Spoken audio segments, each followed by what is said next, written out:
Hello అండి, good morning. నేను మీ పేజవాడ బుల్లెమ్మ. మా బుజ్జిదానికి ముంబై లగేజ్ అయితే ప్యాక్ చేస్తున్నాం. మేము ఎక్కడికి వెళ్ళినా మా ఇంటర్ లగేజ్ ప్యాక్ చేయడం మా సెంటిమెంట్ అనమాట. సో మా బుజ్జిది వాళ్ళ ఆయనకి నమస్కారం చేస్తుంది. దొంగ ఫెల్లో దొంగేషాలు వేస్తుంది చూసారా. ఎర్లీ మార్నింగ్ 6:30కి ట్రైన్. వైజాగ్ ఒక్కరోజు వెళ్ళొస్తేనే అల్లాడిపోయాము. ఇప్పుడు ఏకంగా 5 days ముంబై వెళ్తుంది సింగిల్గా. వాళ్ళ డాన్స్ బ్యాచ్తో అండ్ 25 members వీళ్ళంతా వెళ్తున్నారు ఒక కల్చరల్ ప్రోగ్రామ్ చేయడానికి. అదేంటనేది నేను నెక్స్ట్ వీడియోలో చెప్తాను. అంటే చూపిస్తే బాగుంటుంది అని చెప్పి ఈ 4-5 వీడియోలో చెప్పలేదు అనమాట. సో రైల్వే స్టేషన్కి అయితే స్టార్ట్ అయిపోదాం. ఎలా అయినా పిల్లలు లేకుండా ఉండాలంటే మాకు కొన్ని సిచ్యువేషన్స్ మేము పడిపోయిన తర్వాత దేనికైనా మేము నలుగురమే మా ఫ్యామిలీ మెంబర్స్ గట్టిగా అలా ఉన్నాం అనమాట. సో ఒకళ్ళు లేకపోయినా ఆ పెయిన్ ఏంటో బాగా తెలుస్తుంది. నేను లాస్ట్ టైం హాస్పిటల్ అడ్మిట్ అయిన దగ్గర నుంచి. సో మా బుజ్జిదాన్ని తీసుకొని మేమైతే స్టార్ట్ అయ్యాం. రోడ్లన్నీ చాలా ప్రశాంతంగా ఉన్నాయి. బెన్సర్కి లాక్కుండా వెళ్ళేది ఎర్లీ మార్నింగ్ ఇలా 5:30కి 6కి వెళ్తాం అనమాట. రైల్వే స్టేషన్కి వెళ్ళిపోయిన తర్వాత పిల్లలందరూ రెడీగా ఉన్నారు. మేము వెళ్ళంగానే ట్రైన్ వచ్చేసింది. అందరికీ బాయ్ చెప్తున్నాను, బట్ ఒక 2 seconds మీరు ఒక ట్విస్ట్ చూస్తారు. అదేంటో చూడండి. బాయ్ చెప్పడానికి వచ్చి నేను ట్రైన్లో ఉన్నానేంటి, అసలు నేను ఎక్కడికి వెళ్తున్నాను, ఇదేగా మీ డౌట్. చెప్తాను. ఈలోపు మా బుజ్జోళ్ళు రైలు ఎక్కిన దగ్గర నుంచి చేసిన అల్లరి మీరు చూడండి.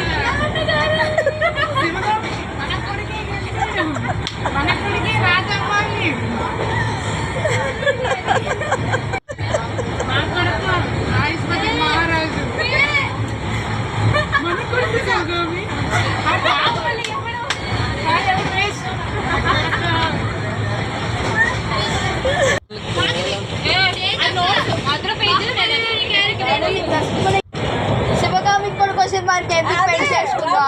శివగామిని ప్లస్ ఒకసారి బుల్ ఫైట్ చేయరా ఒకసారి. ఒక్క నిమిషం అంకుల్ వాళ్ళు వస్తారు పైకి ఎక్కగలిగిన అవంతిక దేవసేన వస్తున్నాడు. అందువే శివగామి వచ్చింది.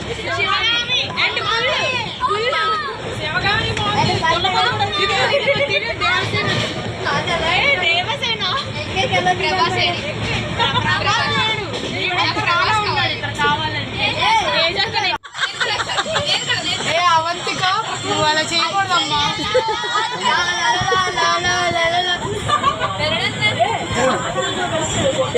జర్నీ అయితే స్టార్ట్ అయిపోయింది. మేము పిల్లలకి బాయ్ చెప్దామని వచ్చిన్నాను. మా మేడం లేదండి మీరు రావాలి అని చెప్పేసి కట్టుబట్టలతో నన్ను ముంబై ట్రైన్ అయితే ఎక్కిచ్చేసారు. అలాంటి కష్టం పగవాళ్ళకి కూడా రాకూడదు. అండ్ మా మేడం మాత్రం పిల్లల్ని చాలా అంటే చాలా బాగా చూసుకుంటారనమాట. స్పెషల్గా మ్యామ్కి థ్యాంక్స్ చెప్పుకోవాలి వీడియో ద్వారా. ఎట్లా అంటే అండ్ ఇక్కడ స్టోరీ చెప్పేద్దాం ఫస్ట్. అండ్ ఇది మౌలాలి చెప్పానుగా కట్టుబట్టలతో మనం ట్రైన్ ఎక్కేసామని. సో వదిన వాళ్ళు హైదరాబాద్లో ఉంటారు గట్కేసర్లో. సో వదిన వాళ్ళకి కాల్ చేయగానే పాపం వదిన చీరలు తీసుకొచ్చింది నా కోసం, బట్టలు. ఈ 4 రోజులకి వదిన సికింద్రాబాద్ స్టేషన్కి వచ్చారనమాట. అక్కడ వాళ్ళ దగ్గర బట్టలు అవి తీసుకున్నాను. సో వదిన అందులో ఉంది. అండ్ ఇక్కడ నుంచి మళ్ళీ మాకు సికింద్రాబాద్ నుంచి జర్నీ స్టార్ట్ అయిపోయింది. మేము ఈవినింగ్ అది పావు బజీ పావడ ఇవన్నీ మీకు నెక్స్ట్ వీడియోలో చెప్తాను. అండ్ స్పెషల్గా మా మ్యామ్ గురించి చెప్పాలి. పిల్లల్ని మాత్రం మాకన్నా పేరెంట్స్ కన్నా బాగా ఎక్కువగా చూసుకుంటారు ఆవిడ. వాళ్ళకు ఒక బాబు, వాడికన్నా ఎక్కువ మా పిల్లల్ని చూసుకుంటారు. ఇదైతే మాత్రం నిజం.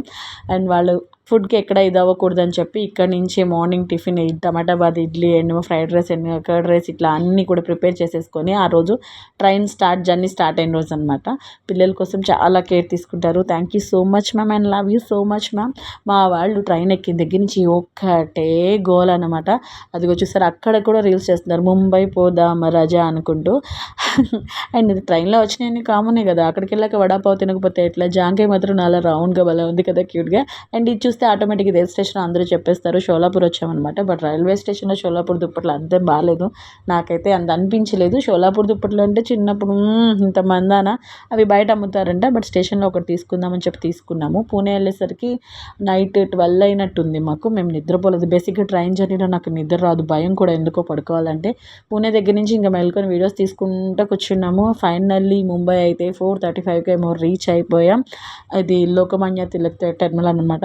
అబ్బా 4:30కి జనం కిటకిటలు ఆడిపోతున్నారండి బాబు రైల్వే స్టేషన్లో. మన స్టేషన్లో నేను ఎప్పుడు అంతమంది జనాన్ని చూడలేదు విజయవాడలో. అండ్ ఇది లోకమాన్య తిలక్ టెర్మినల్ అనమాట. ఇక్కడి నుంచి మేము మా రూమ్స్కి అయితే వెళ్ళిపోతున్నాము. ఇది బయట అంతా రైల్వే స్టేషన్. అండ్ నేను చిన్నప్పటి నుంచి ఏడీ చూసేదాన్ని. అందులో ఈ క్యాబ్స్ ఈ ఆటోలు చూసి నాకు ఇష్టం, అందుకని అదొక వీడియో తీసుకున్నాను. ఇక్కడి నుంచి మాకు బస్సు వాళ్ళు రెడీగా ఉంచారు. సో బస్ ఎక్కడానికి వెళ్తున్నాం. బస్ ఎక్కేసాం. సింగిల్ శారీతో ముంబై వెళ్ళొచ్చాను నేను. చూసారా నైట్ స్టేషన్ దగ్గర అనమాట. అప్పుడు కూడా వడాపావ్, పావు బజ్జీ రెడీగా వేడిగా ఉన్నాయి ముంబైలో. ఐ మీన్ ఎర్లీ మార్నింగ్ 4:30 ఆ టైంకి అనమాట. సో ముంబై నైట్ ఎలా ఉంటుంది, నైట్ అంటే ఎర్లీ మార్నింగ్ అనుకోండి, మీకు చూపిద్దామని వీడియో తీశాను. ప్రోగ్రామ్ అయితే చాలా బాగా చేసాము. అండ్ ఎంజాయ్ చేయడానికి అంటే పిల్లలందరికీ ఎగ్జామ్ టైమింగ్స్ కదండి. సో పర్టికులర్గా కొన్ని డేసే అట్లా పెట్టుకొని ప్రోగ్రామ్ వర్కే పెట్టుకొని వెళ్ళొచ్చేసాం అనమాట. మిగతావి చూడాలి అంటే ఒకరోజు ఒక 1 వీక్ ప్లాన్ చేసుకొని వెళ్దామని మైండ్లో ఫిక్స్ అయ్యాము అందరం. ముంబై చాలా ప్రశాంతంగా ఉంది. మేము వెళ్ళే టైంకి అయితే చాలా ఖాళీగా ఉంది. డే టైం తిరుగుతుంటే మాత్రం చుక్కలు కనిపించినాయి. విజయవాడ, హైదరాబాద్ చాలా బెటర్ అనిపించింది. అండ్ ఇది అంబేద్కర్ గారిది రాజగృహ అంట. మమ్మల్ని తీసుకెళ్ళి చూపిస్తానన్నారు, తర్వాత వీడియోలో పెడతాను. అండ్ మేము ఫైనల్లీ వచ్చింది ఇక్కడికే. వీళ్ళు బస్సు ఇక్కడ ఆపేశారు, లోపలికి వెళ్తున్నాం. లోపల రూమ్స్ వాళ్ళు ఇచ్చారు అండ్ ప్రోగ్రామ్ ఆపోజిట్లో అనమాట. సో మేము లోపలికి అయితే వెళ్తున్నాం. అక్కడికి వెళ్ళేసరికి ఎర్లీ మార్నింగ్ 5:30 అట్లా అయినట్టుంది. The Mumbai Andhra Mahasabha and gymkhana వీళ్ళే అనమాట మాకు ప్రోగ్రామ్ ఇచ్చింది. సో ఇది మా రూమ్స్. ఓన్లీ 6 బెడ్స్ ఇచ్చారు. అండ్ మా బుజ్జిదాని గద చూస్తే క్యారెక్టర్ ఏమన్నా గెస్ట్ చేయగలిగితే కామెంట్ చేయండి. ముంబైలో మేము దాదర్లో ఉన్నామండి. ఫస్ట్ డే అక్కడే ప్రోగ్రామ్ చేసాము. ఇందాక చెప్పడం మర్చిపోయాను. అట్లాగే వదిన thank you so much and love you so much saris ఇచ్చినందుకు, ఇది కూడా చెప్పడం మర్చిపోయాను.